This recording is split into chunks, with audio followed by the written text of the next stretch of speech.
வணக்கம். இப்போ ப்ளவுஸில் கப் டாட் எப்படி பிடிக்கிறதுன்னு பார்ப்போம்.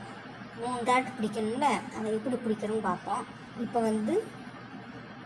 அந்த கிளாத்தை துணியை இப்படி ஸ்ட்ரெயிட்டாக ஒரு மடக்குங்க. மடக்குனா அதில் ஒரு மடிப்பு விடுவோம். அதுதான் சென்டர் பாயிண்ட்டுக்குள்ள மடிப்பு. அடுத்து 2வது டாட் பிடிக்கிறதுக்கு துணி எப்படி ரெட்டையாக மடக்கி அதை ஒரு நல்லா அமுக்கி தேய்ச்சி விட்டோம்னா அது 2வது டாட் பிடிக்கிறதுக்கான மடிப்பு. அது அடுத்து 3வது மடிப்பு இந்த சென்டர் பாயிண்ட்டை கரெக்டாக வச்சு இந்த மாதிரி துணியை மடித்து வச்சோம்னா அது 3வது டாட் பிடிக்கிறதுக்கு.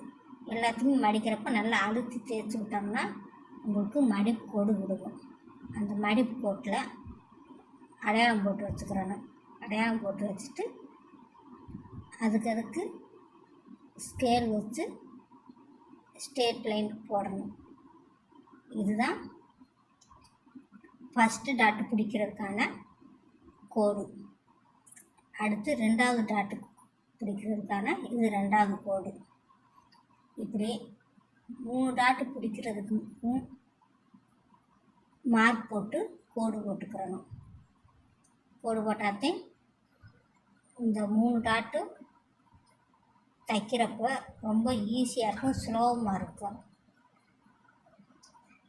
இது தைச்சு பார்த்தீங்கன்னா ரொம்ப ஈஸியாக இருக்கும். அந்த சென்டர் பாயிண்ட்டை மார்க் பண்ணி அதிலிருந்து 1.5 இன்ச்சு, இப்போ 3 கோடு போட்டோம்ல, அந்த 3 கோட்லேயும் 1.5 இன்ச்சு மார்க் பண்ணி அந்த புள்ளியை அப்படியே ஒரு ரவுண்டாக பண்ணிக்கிறணும். ரவுண்டு பண்ணால் அதே அடையாளம். அதுக்குள்ளே நம்ம தையல் போடணும். இதுதான் 3 டாட்டு பிடிக்கிறதுக்கான சிம்பிளான ரொம்ப ஈஸியான வேலை. இந்த வேலை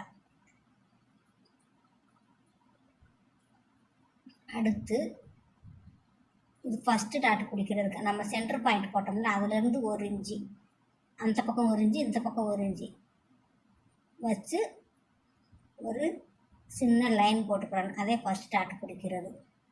இப்போ தச்சு முடிச்சது பாருங்கள்.